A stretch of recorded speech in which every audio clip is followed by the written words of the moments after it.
Welcome, everybody, to Verbum Day. Verbum Day is the lectionary podcast of Transcendent Truth Media. I have Pastor John here with me again, and today we are jumping into the readings for Reformation Day, or for probably the majority of Lutheran churches, Reformation Sunday.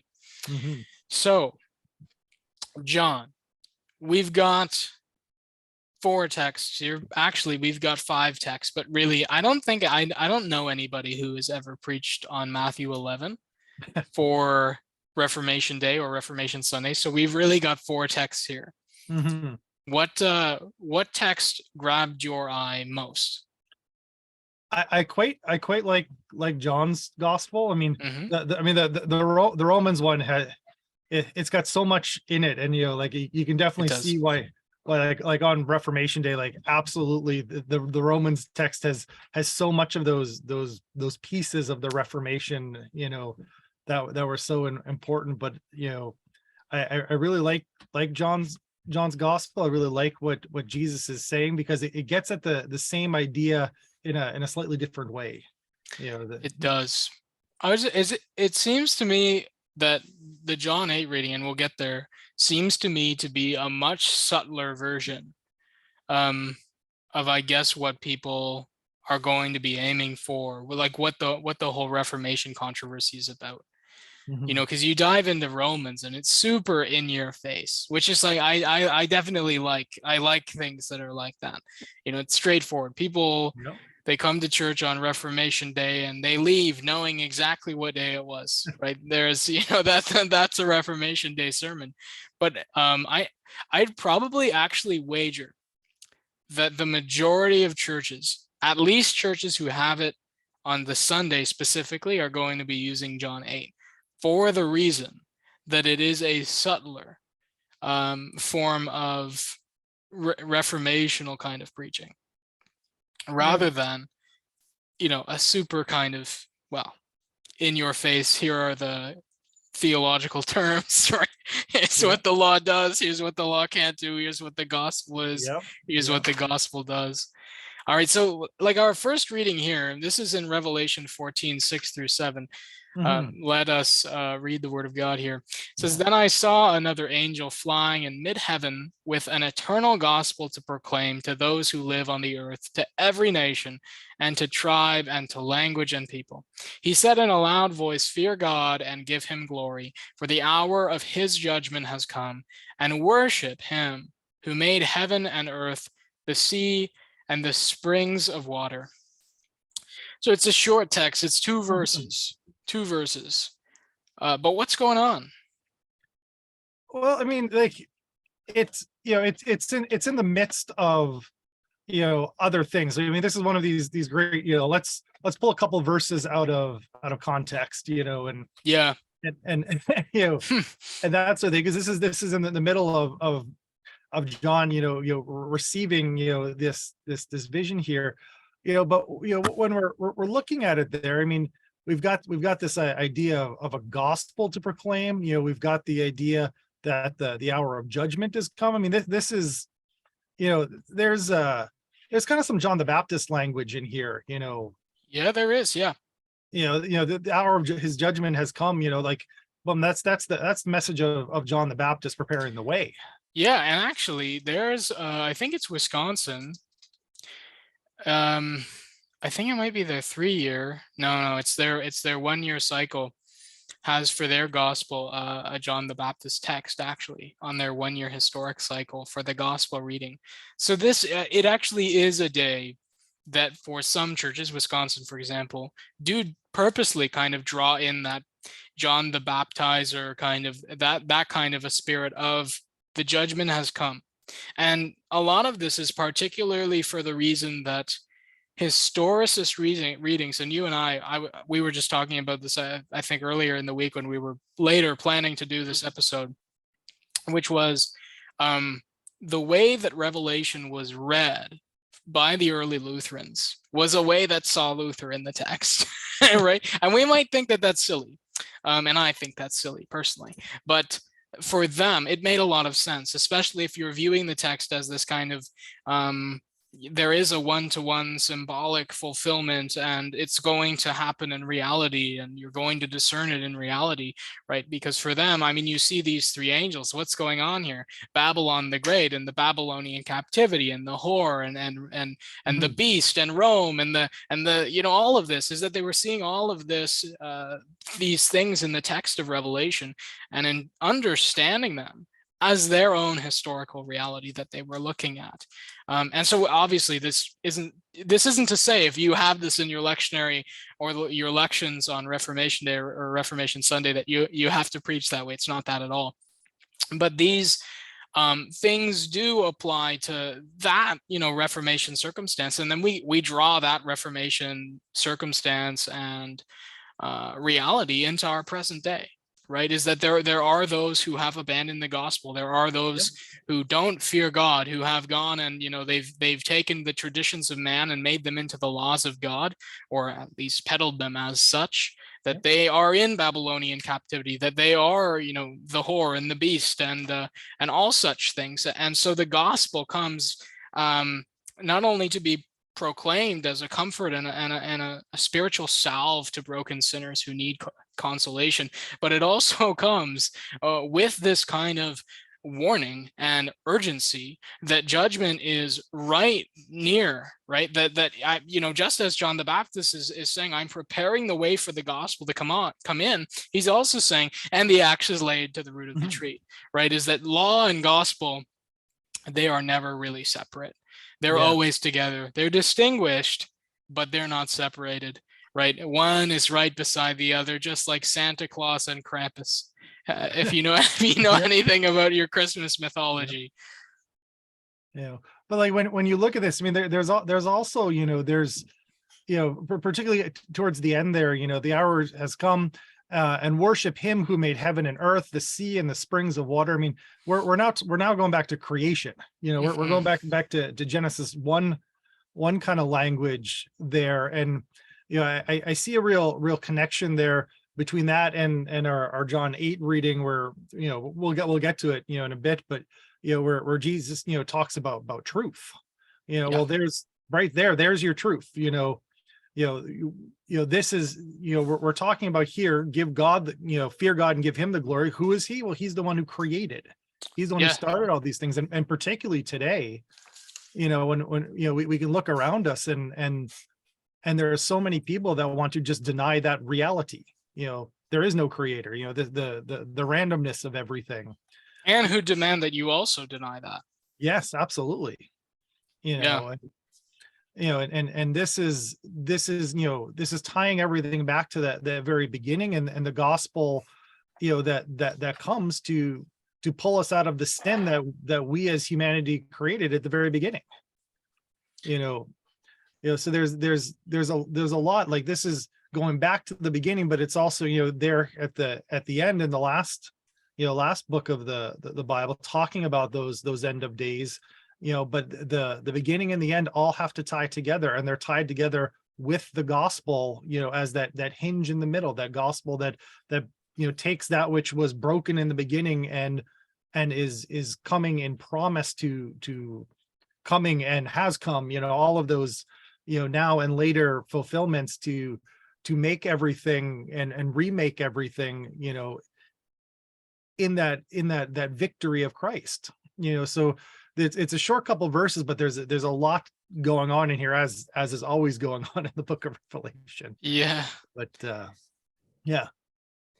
I think that's true, that there is always so many different things going on here. But I'm always struck by, even in the midst of all of the things going on in the book of Revelation, that it's, at the end of the day, from beginning to end, it is the revelation of Christ. It's the unveiling, the apocalypse of Christ. It's revealing one thing to us, with all of this, these ancillary things going on around in the book, is that from the beginning to the end, just as with the entire, I could make the joke, however big, I would say 66 book canon, but as Lutherans, that's iffy, right? But 66, 73, who cares? Who knows? But it's the entire canon of the scriptures is about that one thing. Just as Luther said, the cross alone is our theology. And that's like really the center of Reformation Day.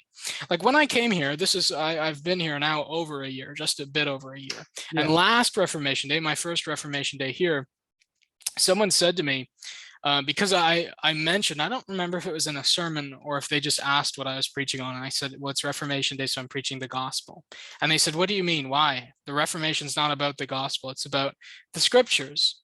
And I was like, look, I don't know who told you that, but no, like even it's 100% not about the scriptures. It's 100% about the gospel. And even the scriptures are not about themselves, right? And I think a lot of this comes from this broader Protestant idea that Protestantism is this system or listing off of the five soli, right? The five solas. And they say, is it, grace alone, faith alone, Christ alone, scripture alone, to God's glory alone. And it's like, look, all of these things either center around, flow into, or flow out of Christ, or else they're bunk and need to be thrown away. And the only use that the scriptures have for us is, and this is an amazing use, by the way, is delivering Christ to us and making him present to us in a saving way. And so by the way, do you use at your congregation, do you use the Green Book, the LBW? Yeah, we'll use that sometimes. We've kind of got a bit of a hybrid liturgy that uses some of that and some of our own, but okay. Yeah, we'll use the green one. Yeah. Do you use the altar book for the Eucharistic liturgy? Yep. So in the altar book, like I don't know, I think it's called the preface, the Eucharistic preface is what it's technically called, this part of liturgy, but where it says, in the fullness of time, this is an option one for the preface. In the fullness of time, God sent his son, right? That in words and deeds he'd proclaim the kingdom, blah, blah, blah. But the idea is here really, the book of Revelation is totally tied up with this concept of time and revealing and what's yet to come and what's been and what's now and all of this. And what I find beautifully extreme about it all is the eternality of the gospel, which we see right here. Like what's being proclaimed? The gospel that was historically? No. The gospel that will be? No. The gospel that is now? No. But the eternal gospel. And we see that, I think it's in the beginning of the book of Revelation, where it refers to Christ as the Lamb who was slain from before the foundations of the world were laid. Right? That in the mind of God, the gospel has always been true, that the cross has always had Christ on it. And this is one of the things that totally upsets me when, again, non-Lutheran Protestants, to bring them up again, they say things like, get that crucifix off your neck. Jesus isn't on the cross anymore. And I'm like, in the mind of God, he is actually. In the mind of God, he's perpetually the Lamb who was slain, who keeps his wounds even after the resurrection. And so like this gospel is the same gospel that the Jews were saved by in faith. This gospel is the proto-evangel of Genesis 3:15. This gospel is the one that's preached from pulpits now, was preached in the middle. Like there is no other gospel. There has never been another gospel. But this is the gospel that we're to proclaim, and we're to proclaim it to every single creature. And this is that, that universal call to go out into the world and to proclaim it to those who live on the earth, to every nation, every tribe, and every language, and every people. And obviously this sounds like obvious to us, second nature to us.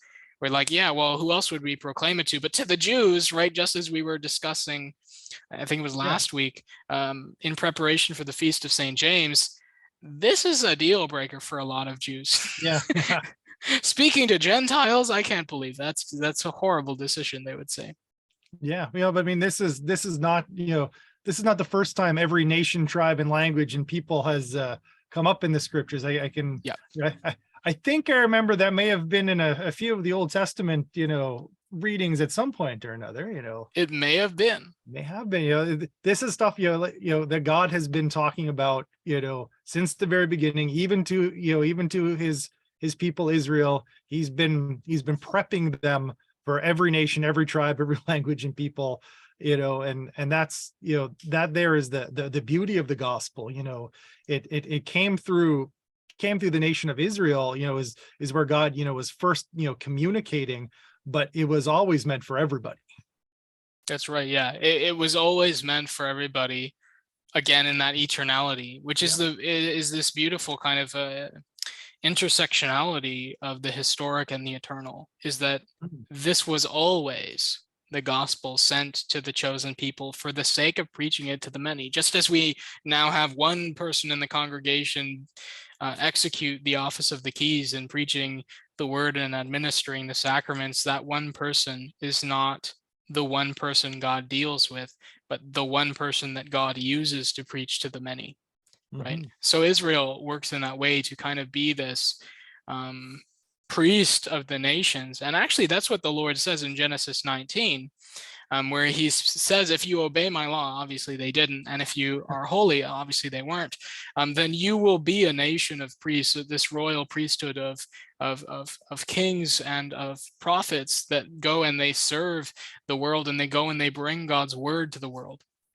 So moving on here a little bit, Yeah. actually, just to circle back around when I was talking about the proto-evangel, this is the way that the gospel has always been, is that it's tied up with, and we were also saying something about John the Baptist in this regard, that the gospel is never separate from the law. And so just as he's saying, go and proclaim the eternal gospel, he says, for the hour of his judgment, God's judgment has come. And to the people of Israel, the hour of judgment of God's coming and reckoning all things was good news, because they were the people who, even though they were sinful, called themselves and considered themselves holy and righteous. And we see this through the Psalms in a way that actually feels arrogant to us when we read it, when David is saying things like, I'm blameless, I have no sin, I'm spotless, I'm perfect. And we're like, oh, I would never say that, right? Because rightly, we're good Lutherans. So we're like, I'm a dirt, I writhe in the mud, and I'm a sinner. And that's all true. But is that those who are in Christ are able to not look at the coming judgment of God as a fearful thing, but as one that is blessed for them. Because when God judges, and he really already has on the cross, and this has to do again with the intersectionality of time, is that we are judged as righteous and perfect, even though we aren't. Yeah. Our salvation has come. Yeah. It is also coming, but it has come. Yeah. And it has come in judgment upon Christ. Yeah. Right. And we see the same thing in the proto-evangel, Genesis 3:15, that the first gospel, or the first administration of the gospel, comes actually in the curse of the serpent. Right. I will put enmity between your seed and the seed of the woman, and you will bruise his heel, you'll bite his heel, but he will crush your head. Right? Is that tied together from the very beginning of the scriptures is the notion of the gospel and the notion of judgment together in one package. And that package, right, is the cross. And if you go and you read Luther's meditations on the Passion of Christ, he is talking about how they beautifully fit together. God's law being poured out on the flesh of Christ for you, for the forgiveness of your sins, and thereby redeeming you. Absolutely. Yeah. Absolutely. Shall we move on to Psalm 46 then? Let's do it. All righty. God is our refuge and strength, a very present help in trouble. Therefore, we will not fear, though the earth should change, though the mountains shake in the heart of the sea, though its waters roar and foam, though the mountains tremble with its tumult. There is a river whose streams make glad the city of God, the holy habitation of the Most High. God is in the midst of the city. It shall not be moved. God will help it when the morning dawns. The nations are in an uproar. The kingdoms totter.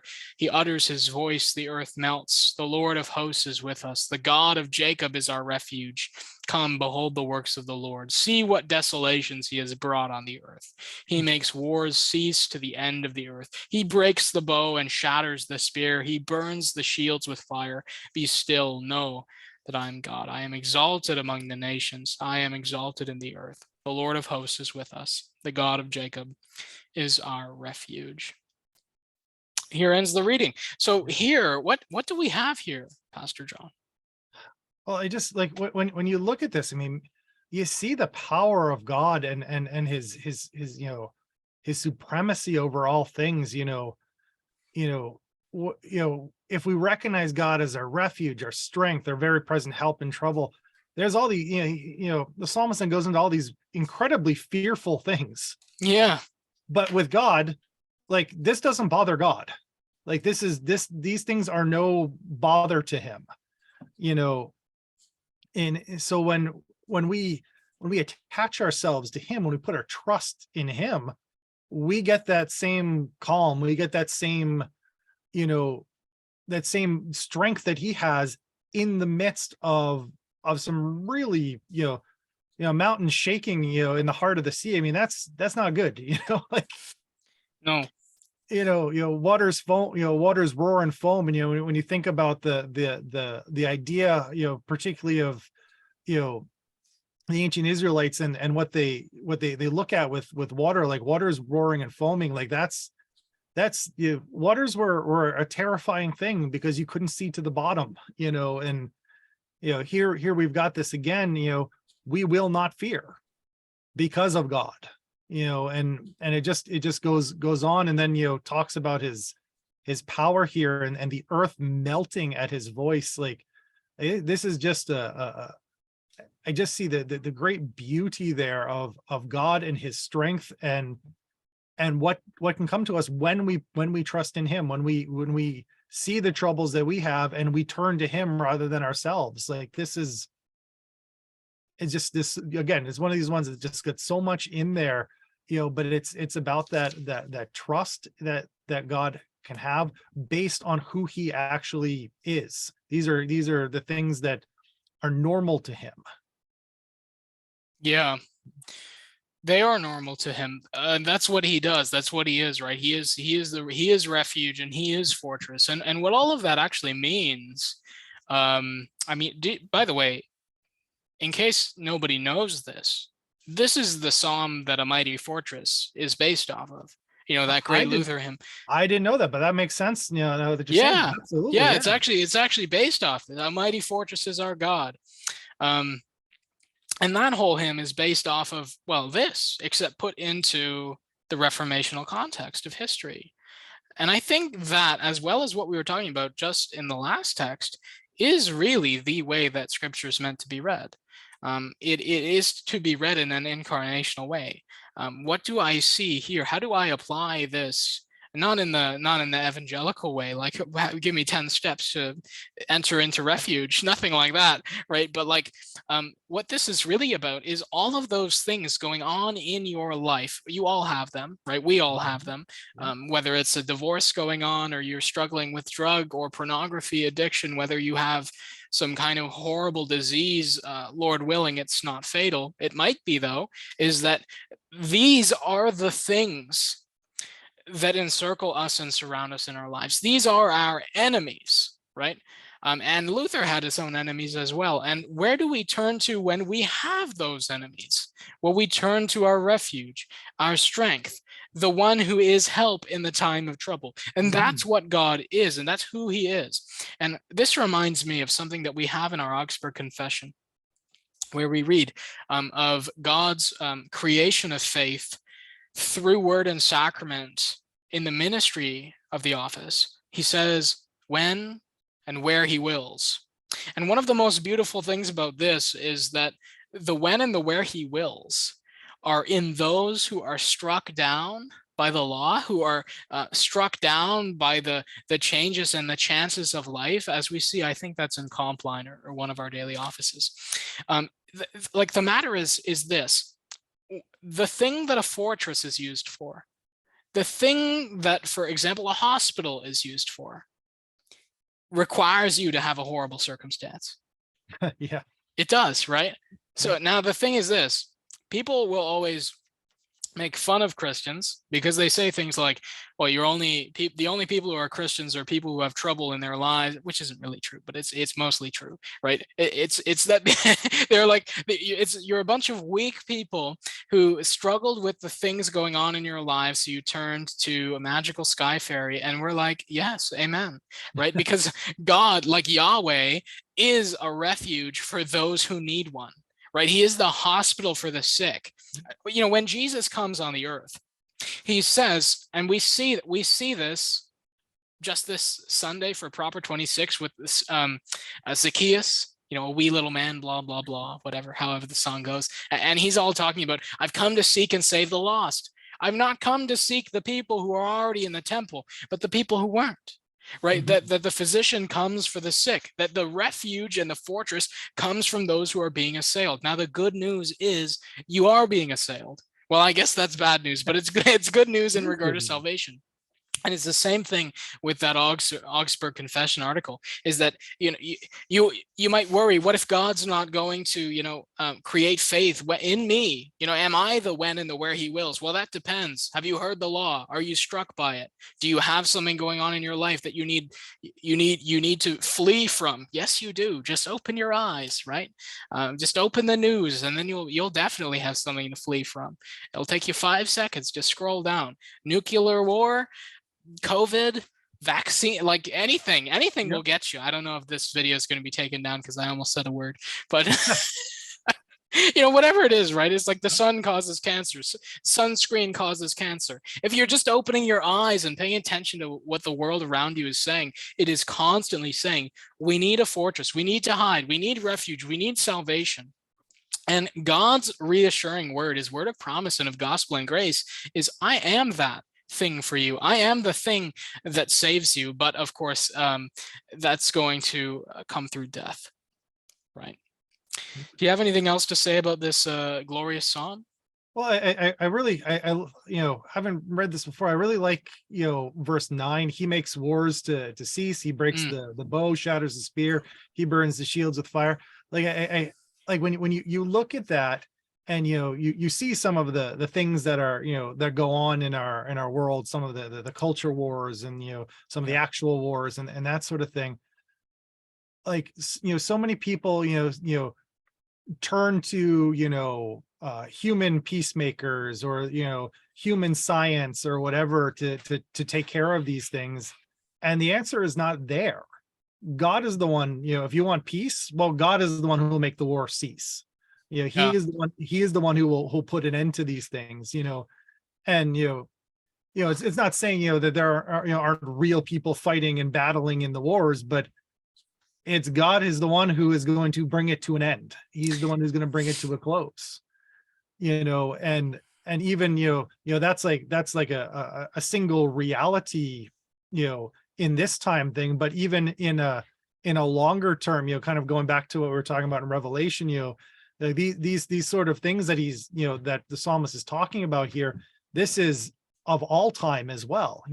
Again, this is what the cross brings to us.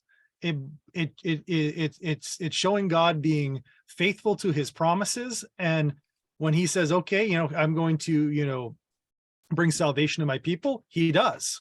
So yep, then all the rest of it, well, he's going to do that as well. He is faithful to his promises. And that's the wars ceasing, breaking the bow, shattering the spear. Like, that is all things he will do for us.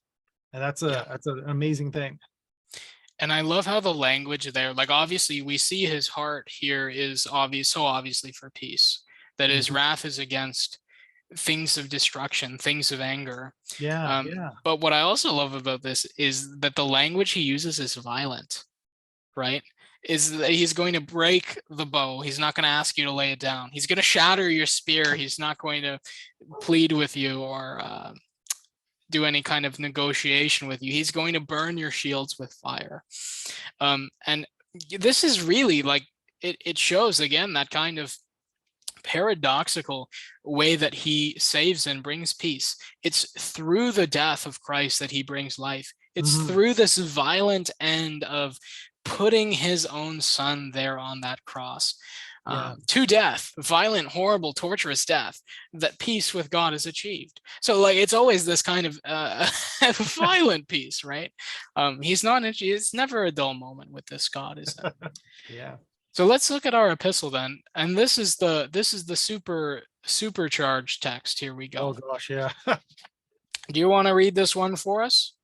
All right, where are we starting? Verse 19. 19. So there we are, right up at the top. Now we know that whatever the law says, it speaks to those who are under the law, so that every mouth may be silenced and the whole world may be held accountable to God. For no human being will be justified in his sight by deeds prescribed by the law, for through the law comes the knowledge of sin. But now, apart from the law, the righteousness of God has been disclosed and is attested by the law and the prophets, the righteousness of God through faith in Jesus Christ for all who believe. For there is no distinction, since all have sinned and fall short of the glory of God. They are now justified by his grace as a gift through the redemption that is in Christ Jesus, whom God put forward as a sacrifice of atonement by his blood, effective through faith. He did this to show his righteousness, because in his divine forbearance, he had passed over sins previously committed. It was to prove at the present time that he himself is righteous, and that he justifies the one who has faith in Jesus. Then what becomes of boasting? It is excluded. By what law? By that of works? No, but by the law of faith. For we hold that a person is justified by faith apart from works prescribed by the law. So what does the law, what's it for? I think that's Paul's first question. Well, he's not asking the question, he's teaching, but that's the first question that's begged by the text. What is it for? What's it do? Why is it given? The law is there to reveal sin. Mm-hmm. And yet that's such a hard lesson for so many to learn. And it's a thing that's almost like universally rejected. Even among Lutheran churches, if I asked the standard Lutheran, and this is not their fault, this is years and decades of less than biblical teaching, is if I said, what is the purpose of the law? They're going to take what we confess to be the civil use, and they're going to put it forward as something called curbing, right? And the way that this is understood by the common Lutheran, which is not really accurate, either confessionally, dogmatically, or biblically in any regard, is that they say it's to decrease sin. It's to restrain sin and lessen it. And yet Paul says, Romans 5:20, why is the law given? To increase sin, right? And so and yet they're all these are Lutherans, right? Good Lutherans, solid Lutherans. And they're like, yeah, the law is given to like decrease sin, to restrain sin. And it's like, no, you've completely lost the mark here, right? The law does not make you even a step, even a little bit more righteous than you were before. Not before God, and not actually even before men. It tells you what to do, but it doesn't give you the power to do it, even in a civil sense, even in a coram mundo sense, even before the world, even before your neighbor. Like, what it does is it kills you, it accuses you, it condemns you. And you could say it instructs you, but the thing is, it instructs you for the sake of accusing you and condemning you, right? It's the sandwich of bad news, but it's not bad. It's that you're bad, right? And so what's the solution here? He switches gears. He says the law is not given to make you righteous. It can't make you righteous because it's not for that. That's not its purpose. But something is for that. And what is that? No, Jesus Christ. Yeah. Since all have sinned and fall short of the glory of God, which is a verse everyone loves to quote just that part of. They do. But like that's not. For there is no distinction, since all have sinned and fall short of the glory of the God. So we can, those who kind of follow the law pretty well, they're included there. Those who follow the law really poorly, well, they're included there as well. Yep. But it then hits at home. So everyone here who is the sinner, who has had their sin revealed by the law, they are now justified by his grace as a gift. That's right. Yeah. It's the same all. It's the same, it's same party. Yeah. Yeah. And I mean, well, the whole thing is that we're all Zacchaeus, right? We're all, the whole joke is that, the doctor comes to save the sick. And when Jesus is saying, I've come to save the sick, not the healthy, he doesn't mean I've not come to save you because you're healthy. He's saying you think you're healthy, so you stay away from the hospital. I mean, you know these people, right? They're in denial. They don't want to admit that they're sick. I mean, I'm like this a lot.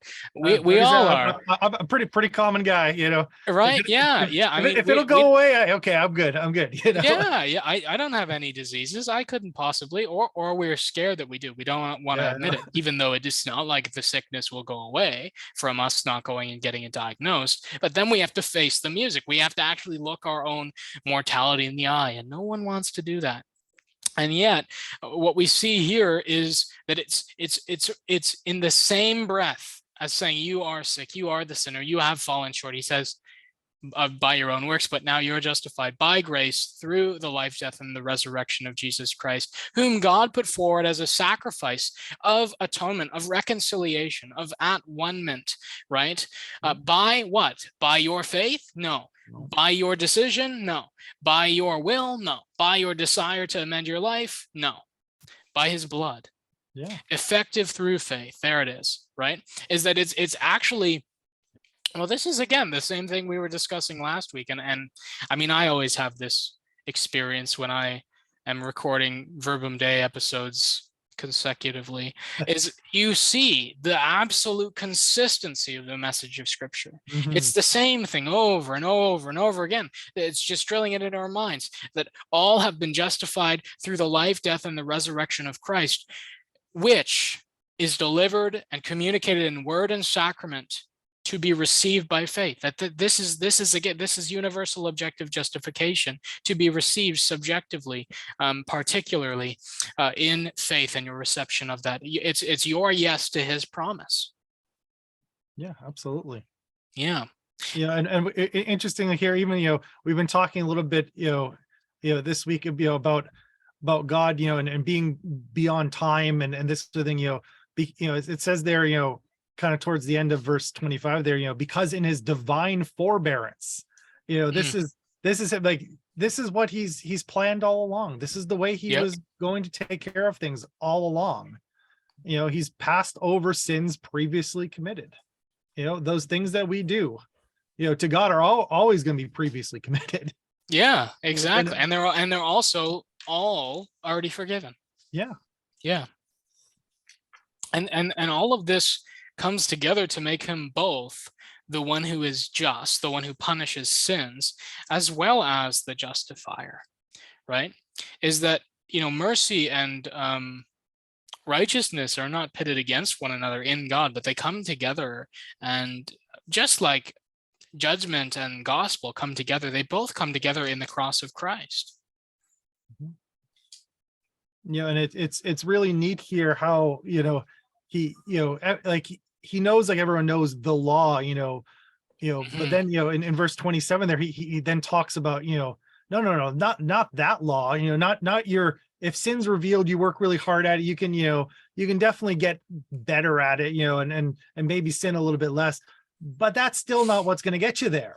Yeah. Not that law. You can't boast in, hey, I'm doing things better, Yep. Absolutely. I mean, we're called to rid our lives of sin, to take those sins, put them at the cross so that they can be forgiven. That the Holy Spirit can work within us, and cultivate those good works and cultivate that strength within us to fight back against that sin that just wants to keep creeping back, even though it's been killed and all that, but it's that real, beauty there.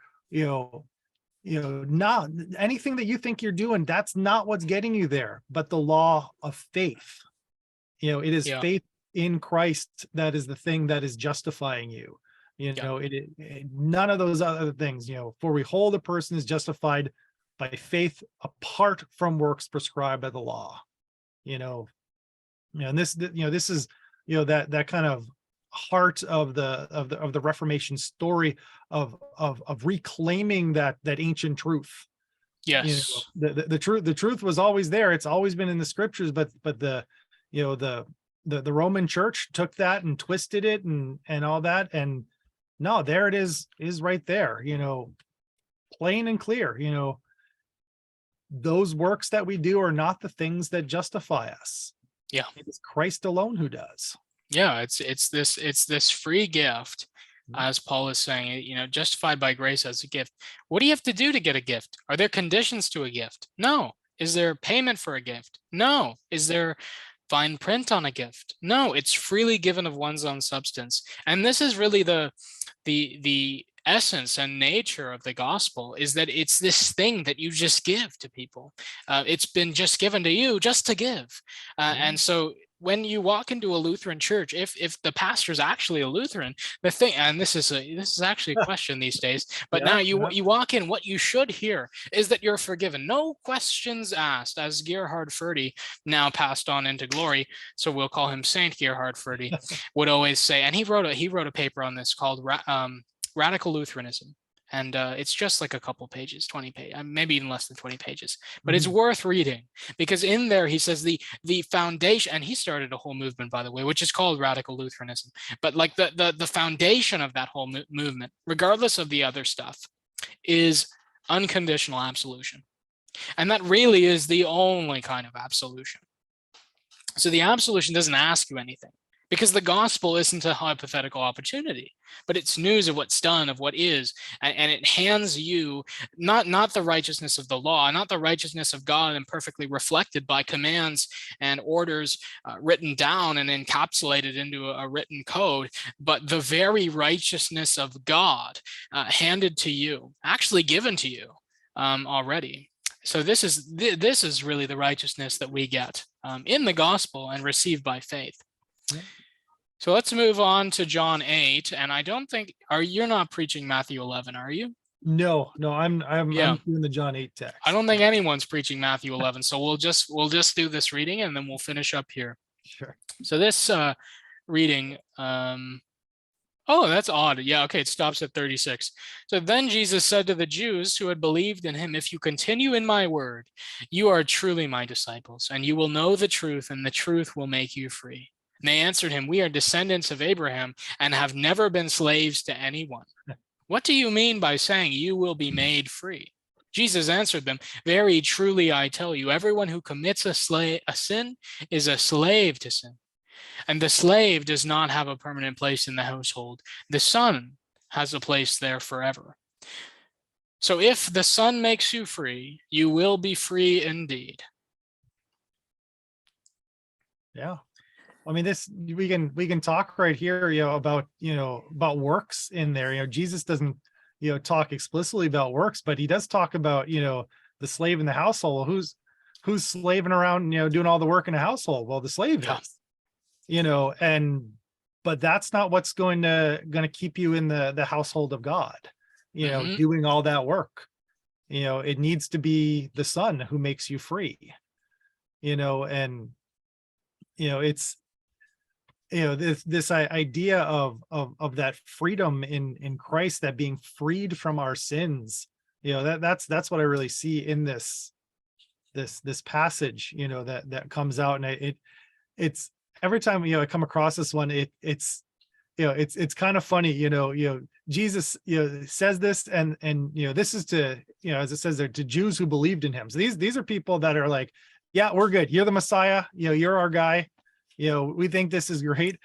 And he says, the truth will make you free. And they're like, yeah, well, we haven't been slaves to anyone. Really? Like Egypt, and you're kind of under the hand of Assyria for a while, and you're currently under the hand of Rome. Yeah, there was that Babylonian captivity kind of thing when you were in exile. I don't know, but you can see where these Jews are placing their trust. They're placing it in their heritage. They're saying, we have, being descendants of Abraham, we have even in the midst of being enslaved, and they absolutely were enslaved, we have still been set apart. We have still been different. So what do you mean we need to be free? Because even in all these places, we were still Jews. We were still descendants of Abraham. We were still following the law. How can you say that we've been enslaved? And Jesus is so clear there. Very truly, everyone who commits a sin is a slave to sin. This is what Paul just said. In Romans, everyone has sinned and fallen short of the glory of God. This. Yeah. Again, you've got scripture being said, in slightly different ways, but it's still the same message. Yeah, it's you're all slaves. Yeah.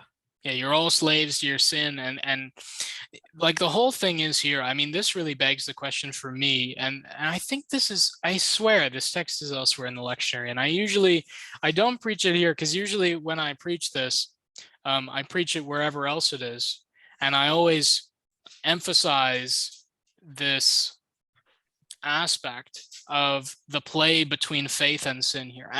We have this in the Book of Concord. Faith and mortal sin cannot coexist, we confess, right? It's that the faith, the truth in us, Christ in us, acting in us, as we would see in Galatians 2:20, it is no longer I who live, but Christ who lives in me, that he is the new man, right? We confess this also in baptism. What does this baptism with water signify?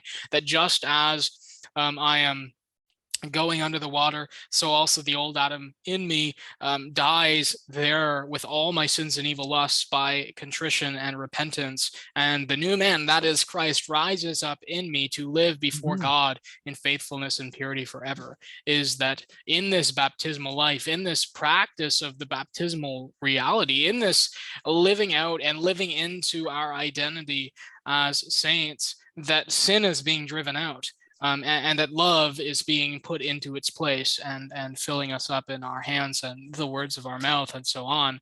And this really gets at the heart of kind of this whole thing about, between Rome and the Lutherans, they were accusing us of basically being antinomians, of saying, well, you can have faith and then go do whatever you want, right? And that's obviously not what's being said here. Anyone who commits a sin is a slave to sin. So we are walking in the way of righteousness and goodness and wholeness and love and peace and patience and gentleness and kindness. But just as we saw in Romans 3, the law doesn't have the ability to do that to us. The law doesn't have the ability to restrain sin. Rather, it increases sin. Right? And so heaping up more commands, more laws, more obligations, more threats is not going to make people good. It's not going to change lives. But the thing that does is Christ and our union with him, which we receive through word and sacrament as gift. Like it's Christ living in us, working on us through the means of grace that drives sin out of us and replaces it with love. And yeah, like absolutely, like Jesus, says right in the beginning, if you continue in my word, there's that word, and we have to remember, particularly in the Gospel of John, like when we're talking about the word, we're talking about Christ himself. Yeah, he's saying, if you continue in my word, he's almost saying, if you continue in myself, yeah, that's almost like what he's saying, but also in that, this is Christ himself. This is also, again, we're going to get Genesis language here, but we have to remember John's prologue, about, in the beginning was the word, and the word was with God, and the word was God. He was with God in the beginning.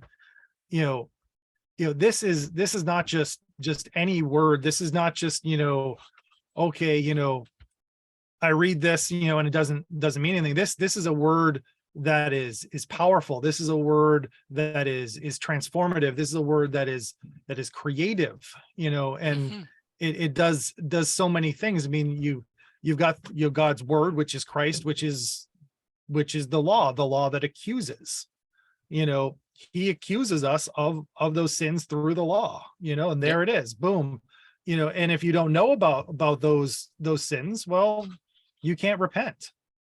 So we've got this interplay of how you are truly a disciple of Christ, and how you are freed by these sins.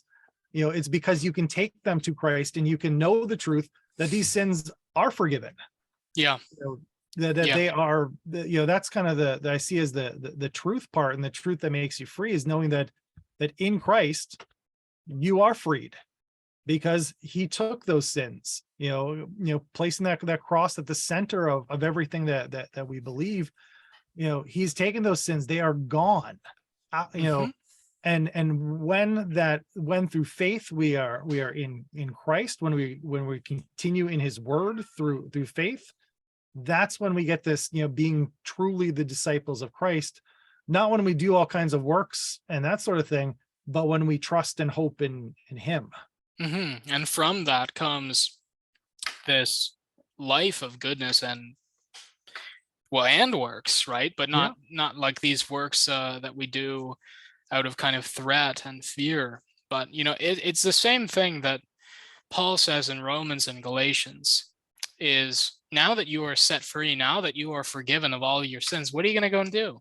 Right? Have we been set free in order to sin? Have we been set free for sin, or have we been set free from sin? Like, sin is the thing that kills and it brings death, and you have been given life, right? What are you going to do? Kill it again on purpose? Right? Or are you going to kind of let that life transform you and let that life actually be the way that you operate in the world? And this is this whole thing that Paul ends up playing on in regard to freedom. He says in Galatians, it's for freedom that Christ has set us free. And he defines that freedom by the freedom to live in love, right? The freedom to walk the other way, rather than being a slave of our own desires, or a slave of our own flesh, or a slave of the ways and the spirit of the world and the age around us. So, all of this from Revelation through Psalm 46 and Romans and then now here flows into this kind of universal Reformation message, which is that the gospel is not a new thing. It's a very eternal thing. It's not only from the early church, but it's also from the Jews. And actually, it's in the mind of God. It's always been. It's always been the way that he's going to save his people. It's always been the way that he was actually going to perfect his creation. Psalm 46 drives us into this kind of emotional use of the gospel, that he is the one that fortresses us, that buttresses us in our weakness and our hopelessness and our despair. And then we move into this technical theological aspect of the Reformation. The law doesn't do anything but kill you, but the gospel doesn't do anything but bring life to you. And then the outflowing thing, well then now what? And now we've got this conversation about freedom and the interplay between faith and works, and all of this flows together to show you, basically, to give you a little bit of a snippet of Lutheran theology and the way that the gospel works. Yeah, absolutely. Yeah. Well, anything else left to say before we close it out and give the people a blessing? No, I think, like, anyone who is preaching on these readings this week just has a great treasure of God's word, because it really does hit on so many of those important Reformation truths, and these these truths that go back to the very creation of the world, that God is our creator. He is the one who is going to redeem us, and he's the one who sets us free. All of these things are important things to remember and to bring forward. It's just what a great day that we have to celebrate all of these amazing truths, that were recovered and reclaimed through the Reformation. It's just it really is. I'm glad that that we have this day to celebrate those things. Yeah. So it's definitely but yeah, of course everyone is aware probably that there is this not only a disparity in other Protestant churches, like there are no other Protestant churches that have this day in their liturgical calendar, but even with Lutherans, there's so many that just don't do it anymore. And that's been the trajectory. We were also talking about something similar today, but there's always this trajectory to just do less and less and less and less. And like, there's no churches that are doing both Proper 26 and Reformation Day. And then soon there will be no churches that have Reformation Day. And then people, I don't know, they'll probably stop meeting on Sunday. We see the same thing with sermons, right? People used to preach an hour, now they preach 40 minutes, 30 minutes, 20 minutes, 10 minutes. What's next? 1 minute. What do we do? Like, so it's the gospel doesn't just ask us to, and this is again this same kind of thing that we were just seeing with the way that the gospel functions and has this play between works and freedom and all of this, but it asks you to proclaim it. And it doesn't, well, it actually doesn't. It just puts the proclamation within you. And so if we really believe that we have something here, then we need to proclaim it, and we need to proclaim it a lot, not just on Reformation Day, but how are we going to be bringing that spirit of the Reformation and the freedom of the gospel and the triumph of mercy into our weekly pulpit routine? right? Like how does the Reformation go with us the other 51 Sundays of the year, right? I think that's a valid question to ask. Are we Lutherans other than this day of the year, right? Yeah. All right. Well, thanks everybody for joining us, and God bless you. Have a lovely Proper 26 and or Reformation Day.